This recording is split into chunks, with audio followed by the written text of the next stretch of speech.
Hello and welcome to what's going to be, I think, part 3 of the card reveals so far. So we have a fair few cards to cover, along with a few token cards, of course, as we haven't covered them for a little while, as I was waiting for some more cards to come out as official listed cards, as I like to cover all the official listed cards pretty much in good chunks. I don't want to cover just, a handful of cards at a time. I'd rather just do, 4 to 7 kind of videos, maybe more, to cover all of them in one big lot for you guys, as I think that's a little more entertaining. Either way, we've got quite a few cards to get through, so let's start it off. We have Tico Mysteria Spell Nerd. That's an interesting name. So of course it's going to be Runecraft and Mysteria. They kind of both fell into the name. 3-drop, 3/2. Last word, put a Mysterian Circle into your hand. Last word, put a Mysterian right into your hand as an evolved effect. So an interesting one. For a bronze card, I think this is pretty decent. As far as a Mysteria card on its own goes, though, I think there are better options. I would much rather be running Light Mage than this card, honestly, as that's pretty much all this card is a smaller Light Mage, and that's not going to be quite as good considering Light Mage can have its cost reduced, so that's definitely going to feel a bit iffy, and it's going to compete for Grey Spot in the 3-drop category, which doesn't feel great. Maybe with the fact that Consecration is rotating out, this card could fill a slot in some of the decks, because Consecration has become quite a big staple to most of the Mysteria decks, and that wouldn't be a big shock to me, but as far as it goes, I don't know if I'd want to run this in many Mysteria decks, and if I do, I'd have a hard time deciding where to put it. Then we have Dragonsoul Princess, a 3-drop 2/2 silver Dragoncraft card, fanfare. Put a Glacial Dragon into your hand. Subtract 1 from damage taken by this follower. And the evolved effect, of course, remaining the same. Subtract 1 from damage taken by this follower. This one's a little more interesting, going down the route that Vera and a few other cards already have in subtracting damage that it takes. Is very interesting, and definitely one I would keep an eye on, especially as a 3-drop 2/2. Potentially it could combo with unlimited PDK, because of course PDK is also going to be rotating out with the next set, but could open up some interesting plays for Dragon overall, as Glacial Dragon into your hand isn't the worst possible card to get as a extra card off a 3-drop, and the subtraction of damage definitely could play a role. It means it's not going to be easily traded from other 2-drops, and effectively would easily become a 2-drop 2/3 with that effect. Maybe even better if it is attacked by a couple of 2-drops, so not bad. Then we have Tylle the Worldgate, a 9-drop 2/2 gold Portalcraft card, following the whole idol looking theme by the looks of it, just based on its artwork. Either way, and accelerate 2, banish an enemy follower with 2 defense or less. Put a Guardian Form Golem and a Strike Form Golem into your hand. At first I thought it was or a Strike Form Golem, but putting both into your hand as an Excel effect? Wow, that's a very powerful card for Portalcraft, considering it's Excel 2. So being able to banish is already really good.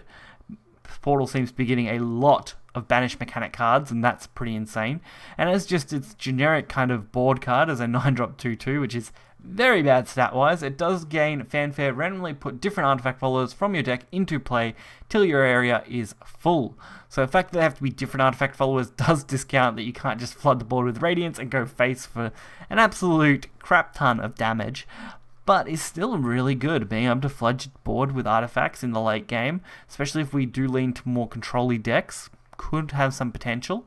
Basically is a very, very high-cost Arthur in that regard, but pulling probably better artifacts. I mean, you could pull Prime, a Radiant, and then a couple of smaller ones, maybe even a Rhino if you've already put artifacts in your deck. So definitely piques my interest a little bit, and could have a lot of fun with it, but I think its Excel effect is really where this card shines.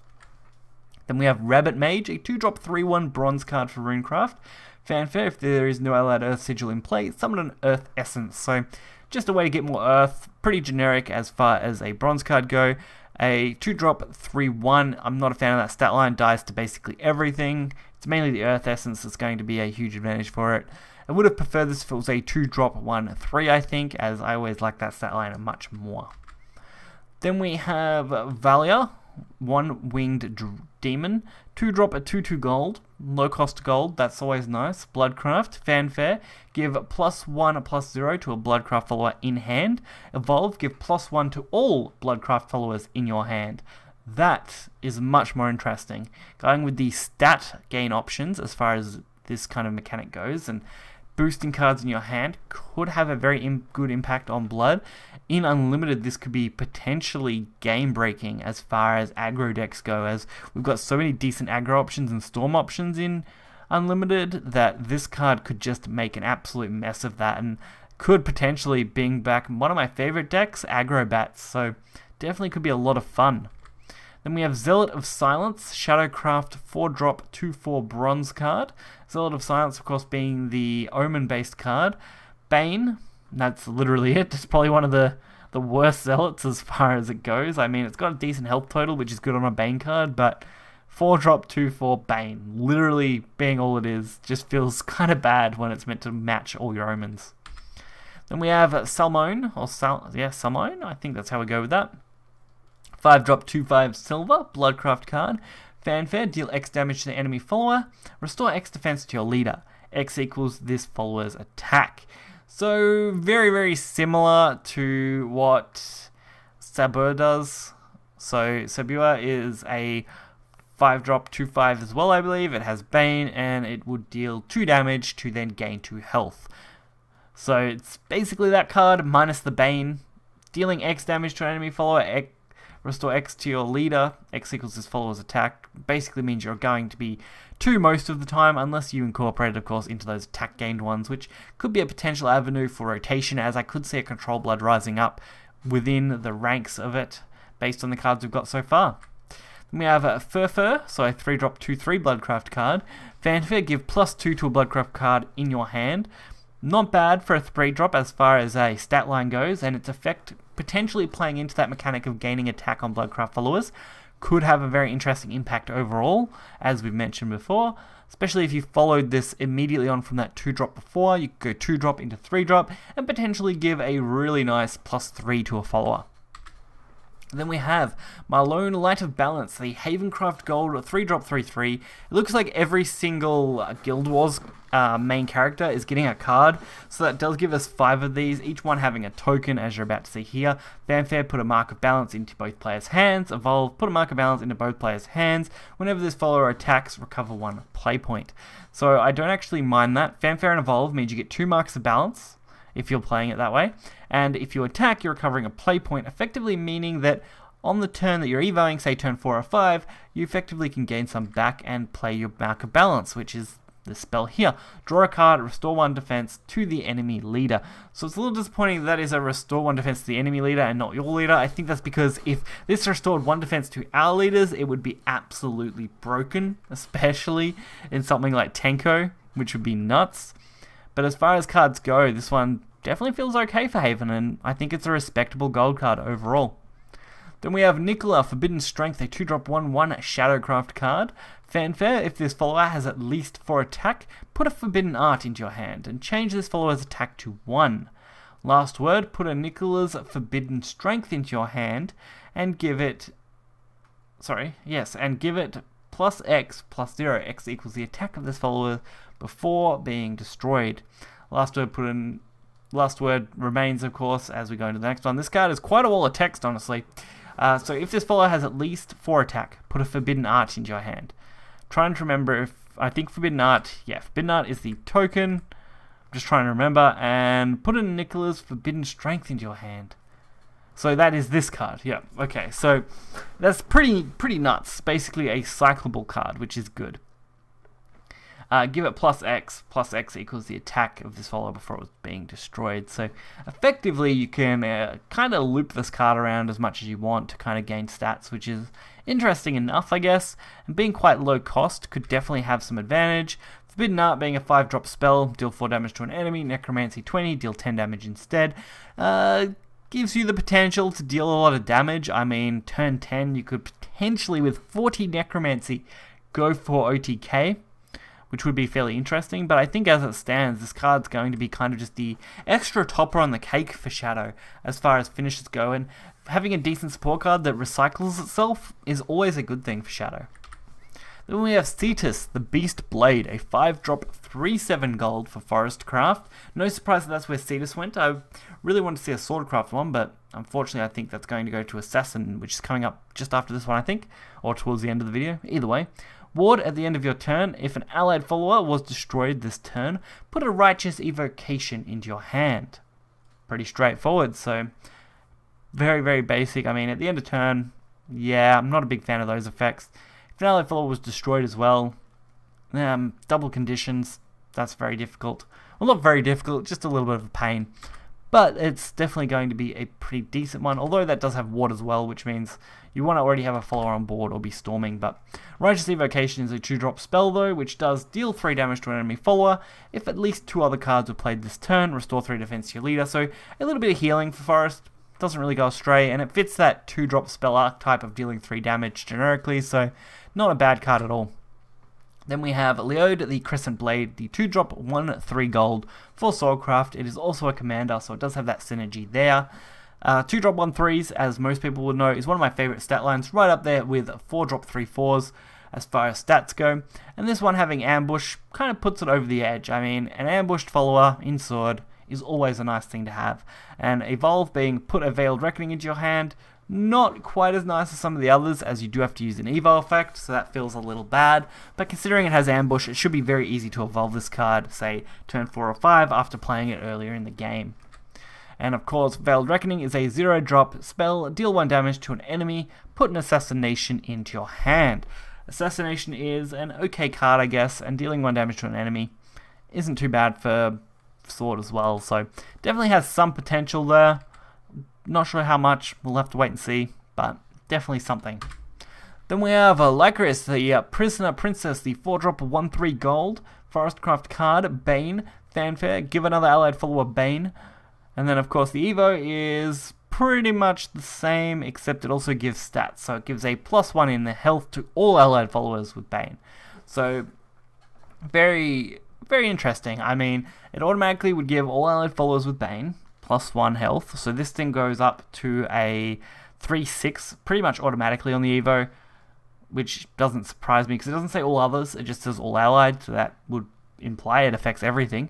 And giving something Bane as its fanfare effect guarantees you can get a +2 on it with the Evo as well, giving it to something else of course, so I don't mind this card actually. It might be a little awkward as a 4-drop, but definitely not bad.